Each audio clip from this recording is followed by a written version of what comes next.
Hello विद्यार्थियों, श्वानफ्री classes में आप सभी का बहुत बहुत स्वागत है। एक कलाकार को हम पढ़ा रहे हैं जो आप लोग देख रहे होंगे, गोवर्धन लाल जोशी। तो इनको क्या कहा जाता है? बाबा। तो आप लोग इनकी पिक्चर देख रहे होंगे। हाँ, बहुत अच्छे कलाकार हैं गोवर्धन लाल जोशी उर्फ बाबा। तो यहाँ पे 14 में बताए हैं आप सभी को किसका जन्म? कृष्ण हवाला जियारा। और इनकी जब मृत्यु होती है तब रणवीर सिंह बिष्ट की मृत्यु होती है, जिन्होंने ब्लू सीरीज बनाई। उनका 1928 और 98 में मृत्यु होता है। तो इनका क्या है? 1914 और कितना? 98। तो यहाँ पे आते हैं, रणवीर सिंह बिष्ट के साथ इनका मृत्यु हुआ है। तो यहाँ पे आते हैं, गोवर्धन लाल जोशी का जन्म संवत कब हुआ था? 1968 के जो संवत चलता है, सावन या तीज, ये सब जो हिंदी का महीना होता है, सावणी तीज जो संवत चला था, सावणी तीज के 15 मार्च जो 1914 में उदयपुर के पास काकरोली में हुआ था। कहाँ पे? उदयपुर। किसका? उदयपुर आपके मेवाड़ की उपशैली है, होती है मुख्य शैली। काकरोली में हुआ। जोशी के सहज व्यक्तित्व में कलागत गुणों का प्रारंभ। क्या किया था? जोशी के सहज व्यक्तित्व में कलागत गुणों का प्रारंभ उस समय हुआ जब वे नाथ द्वारा और क्या वो भी यही दोनों शैलियाँ हैं। उदयपुर नाथ द्वारा के ख्याति नाम परंपरागतवादी दोनों मेवाड़ की शैलियाँ हैं, नाथ द्वारा उदयपुर। कलाकार घासीराम से चित्रकला का प्रारंभिक शिक्षा ग्रहण करने पहुँचे थे। कौन? ये जो घासीराम जानते हैं ना, ये घासीराम हो गए, ये सब उधरे के नाथ द्वारा के कलाकार हैं। जैसे कमला इलायची हो गई, वैसे अभी आपके उधर के कलाकार होते हैं। तो घासीराम का रेखांकन अत्यंत शक्तिशाली था। इधर क्या था? घासीराम जिनसे इन्होंने प्रारंभिक शिक्षा ली थी, गोवर्धन लाल बाबा ने, जोशी ने, उनका जो रेखांकन अत्यंत शक्तिशाली था। इन्होंने बाबा को अभ्यास के लिए प्रेरित करते हुए कहा कि क्या कहा था? कहा था कि हाथी, हाथ, घोड़ा और सब थोड़ा थोड़ा। क्या है? हाथी, हाथ, घोड़ा और सब थोड़ा थोड़ा। इसका अर्थ है कि चित्रकला के विद्यार्थी को हाथी, हाथ, घोड़ा आदि का अभ्यास का विशेष रूप से करना चाहिए और अन्य विषयों का तथा उपादानों का अंकन तो थोड़े थोड़े से अध्ययन से अभ्यास से आ जाता है। क्या करना है? जब आपको क्या होता है, घोड़ा से समझ रहे हैं? तो ये तीनों चीज़ें क्यों इससे कही? इससे आप लोग बहुत अच्छे से अगर सोचा जाए तो तीनों चीज़ें आप लोग को बताते हैं। एक तो हाथ आपका मेन वही, और घोड़े की तरह रफ्तार। आप लोगों ने देखा नहीं था हुसैन की जो था? आप लोग इस चीज़ को भी, जो समझदार हैं तो उस चीज़ को समझ जाएंगे क्यों ऐसी बात कही थी। हाथी ये बहुत विशाल होता है। कैसे? हाथी बहुत विशाल होता है, तो आपको भी उसी तरह, जैसे कहते हैं विशालता को फैला, और हाथ तो आपका उसी से कार्य करेंगे। घोड़ा क्या है? स्पीड। तो आदि का अभ्यास विशेष रूप से करना चाहिए। इन्हीं को देख के तो आपको ऊर्जा मिलेगी। जैसे कहते रहे, हाथ से काम करेंगे और साथ में हाथी की तरह विशालता रहेगी आपकी, जैसे हर एक चीज़ में विशाल। तो यहाँ पे और क्या होगा? घोड़े की तरह आपकी स्पीड। ये सब थोड़ा सा अपने विद्यार्थियों को कुछ दूसरे अभ्यास से बताना चाहिए कि इस तरह से आप करें, तो थोड़े से अभ्यास से आ जाता। ये तीनों चीज़ें लेकिन बहुत ज़रूरी होती है। बाबा के पिता भगवान लाल जोशी कौन थे? भगवान लाल जोशी काकोरी के द्वारिकाधीश मंदिर में सेवक थे। कहाँ से? जो द्वारिकाधीश काकोरी वाला है उसमें मंदिर के सेवक थे, और साथ ही मंदिर के सामग्री जुटाने का कार्य करते थे। बाबा को बचपन से ही क्या किया था? जो है बचपन, अभी अब देखते हैं आप लोग, बहुत लोग अपने रूम में जो घोड़े का फोटो क्यों लगाते हैं? घोड़ा आपको ऊर्जा, शक्ति, सभी चीज़ें प्रदान कराता है। एक आपको कहते नहीं, हमेशा एक स्फूर्ति का प्रतीक होता है। इसीलिए यहाँ के चित्तौरों से प्रभावित किया ये जो यहाँ पे थे, और वे पार्टी मार्डनों का क्या करते थे? कार्य। राजस्थान में मार्डना है ना, तो यहाँ पे क्या है? मार्डना का कार्य करने में लग गए। पार्टी मारने का दिन भर पार्टी के चित्र बनाने का अभ्यास करते थे। लकड़ी की पार्टी, फिर लकड़ी की पार्टी क्या करते थे? पर मुल्तानी मिट्टी घोलकर ब्रश द्वारा काली स्याही से चित्र बनाते थे और फिर इसी प्रकार उकेरने का अभ्यास करते थे। इन्हीं इन्हीं क्या करते थे, और इन्हीं दिनों महाजन को अपनी दुकान का मुहूर्त करना था। अभ्यास करते हो इन्हीं दिनों महाजन का, तो बाबा को लाभ में शुभ व लक्ष्मी और मारने ले गए। ठीक है, किसका? लक्ष्मी का मारने ले गए। बाबा ने बहुत सुंदर मारा और उसे 5 रुपये बतौर दक्षिणा में मिले। कितना पहले के ज़माने में इतना है, पैसा बहुत ज़्यादा होता था। 5 रुपये यहाँ देख रहे होंगे, 5 रुपये दक्षिणा के रूप में दिया गया। तो यहाँ पे आते हैं अल्प आयु में अध्यापन व अध्ययन। तो अल्प आयु में 10वीं परीक्षा पास करने के पश्चात बाबा 18 वर्ष की आयु में सन 1931 में डॉक्टर मोहन सिंह मेहता ने बाबा को चित्रकला का अध्यापक नियुक्त कर दिया। किसने नियुक्त किया था? डॉक्टर मोहन सिंह मेहता ने बाबा को चित्रकला का अध्यापक। 18 वर्ष की जब ये थोड़ा सा 10वीं परीक्षा पास किए थे तभी तो, और 44 वर्ष तक वहाँ पर उन्होंने सेवाएं दिया। कितना? 44 वर्ष तक। तो साथ में ही उदयपुर विद्या भवन में आगे अध्यापन हेतु पहुँचे। यहाँ तक 44 वर्ष तक दिया था इन्होंने। मूलतः जोशी ने कलाकार के अंकुर स्फुरण के लिए व्याकुल थे। जैसे कहते हैं कि उसका निखार हो, आगे बढ़े, इस तरह के स्फुरण के लिए व्याकुल थे, आगे बढ़ने के लिए। अतः चित्रांकन के अपने अभ्यास को उन्होंने यहाँ की भी जारी रखा। और मिस्त्री रघुनाथ तथा सूरजमल की प्रेरणा से इन्हें क्या पर्याप्त कार्य किया। किसकी प्रेरणा से? जैसे आपके मिस्त्री रघुनाथ और सूरजमल की प्रेरणा से और भी पर्याप्त कार्य किया। डॉक्टर मेहता ने बाबा के उत्साहजनक कार्यों को देखा।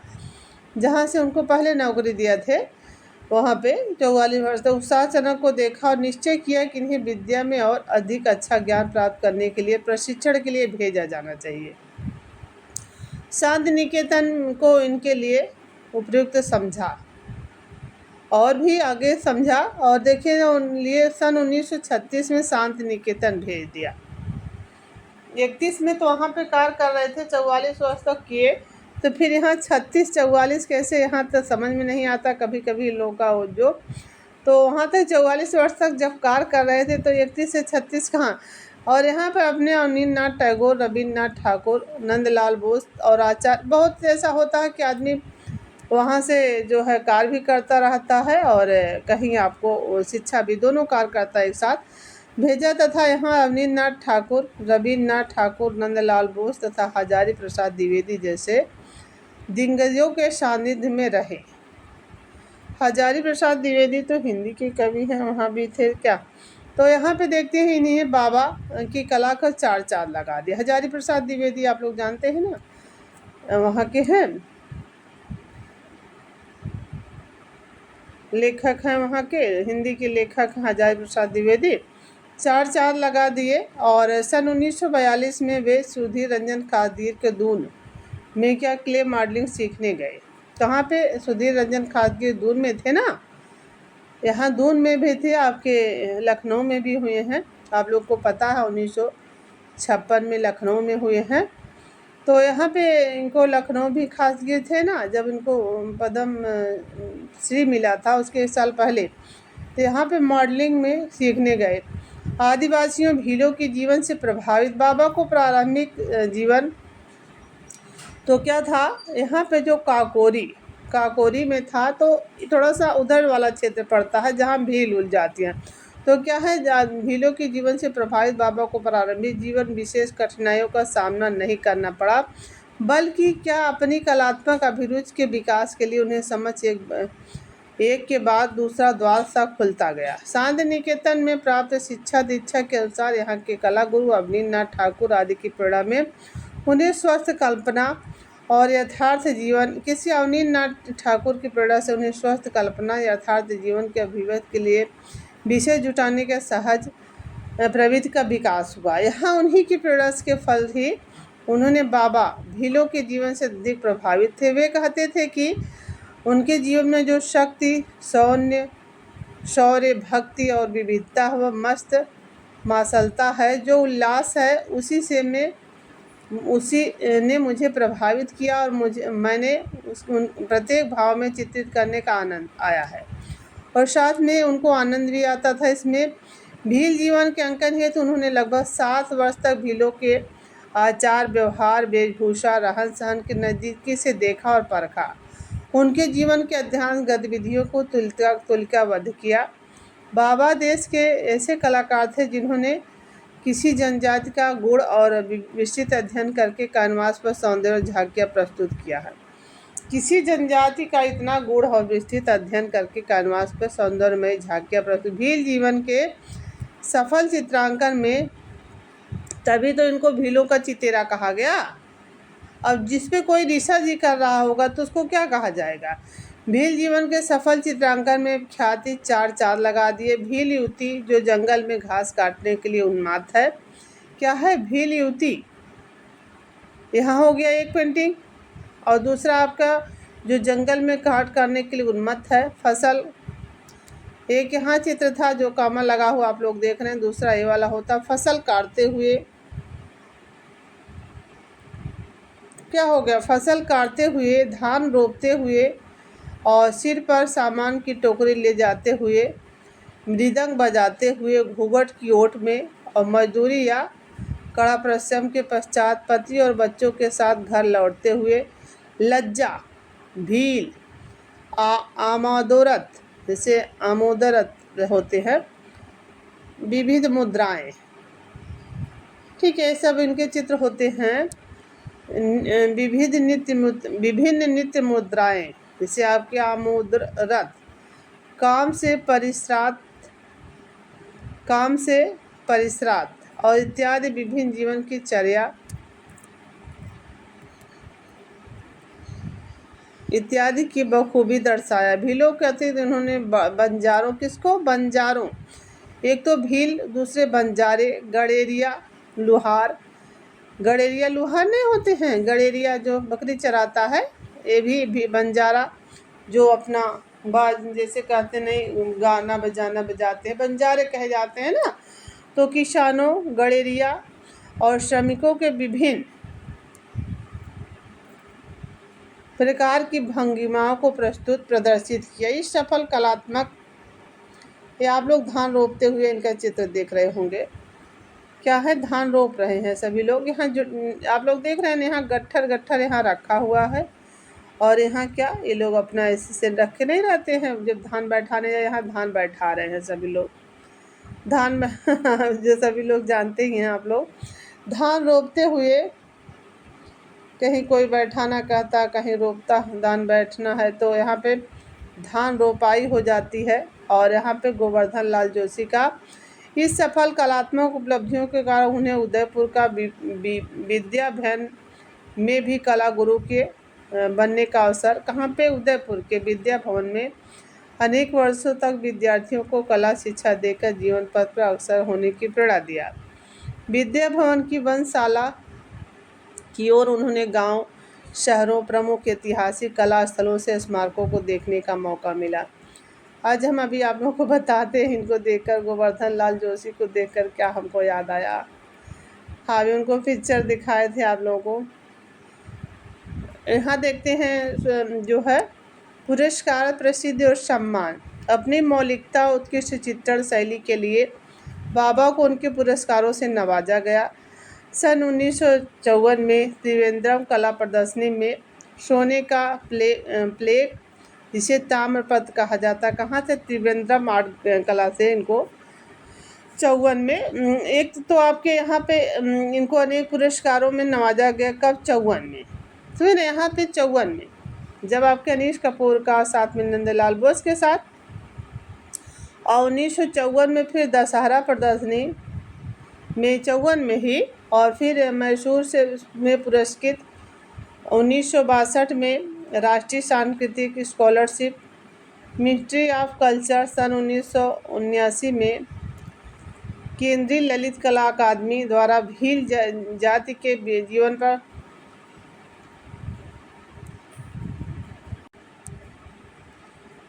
पुरस्कार एवं सम्मान। अपनी मौलिक उत्कृष्ट चित्रण शैली के लिए बाबा को अनेक पुरस्कार से नवाजा गया।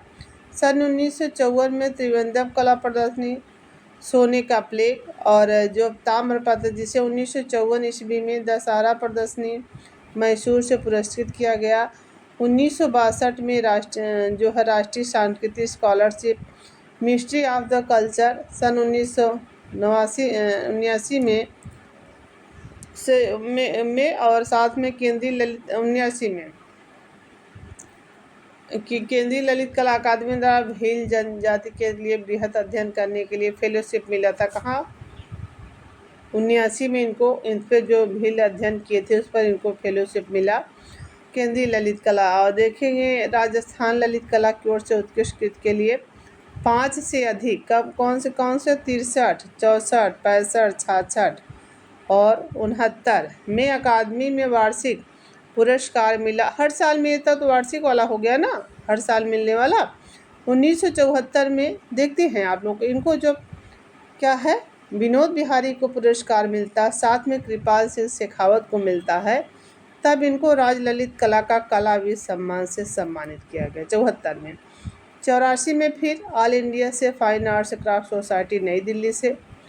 1986 में राजस्थान विद्यापीठ कला निधि से और शीर्षक से संपादित हुए सन 1989 में रोटरी क्लब द्वारा 1990 में महाराजा मेवाड़ फाउंडेशन द्वारा विशेष पुरस्कार से सम्मानित किया गया।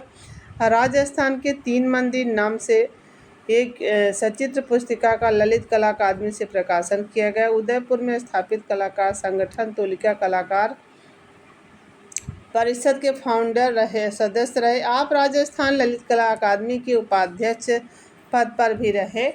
यहाँ पे देखते हैं बाबा जो शैली की विकास और नई पुरानी कला शैलियों के प्रति आस्था रखते हुए गोवर्धन लाल जोशी ने विगत वर्षों में कुछ चित्र भी बनाए तथा आपने एक नई पद्धतियों में कार्य किया। राजस्थानी आधार को लेकर भित्ति चित्रण का उदाहरण जो किया उन्होंने जयपुर स्टेशन पर प्रदर्शित किया।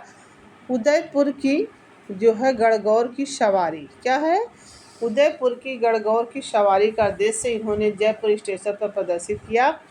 और देखिए कि भित्ति चित्र सुंदर नमूना आज भी देखने को अजूबा हो। गणगौर की सवारी, जौहर ज्वाला, राणा प्रताप और आपके पन्ना धाई आदि इनके कतिपय पुरस्कृत जो है चित्रों का शीर्षक रहा है।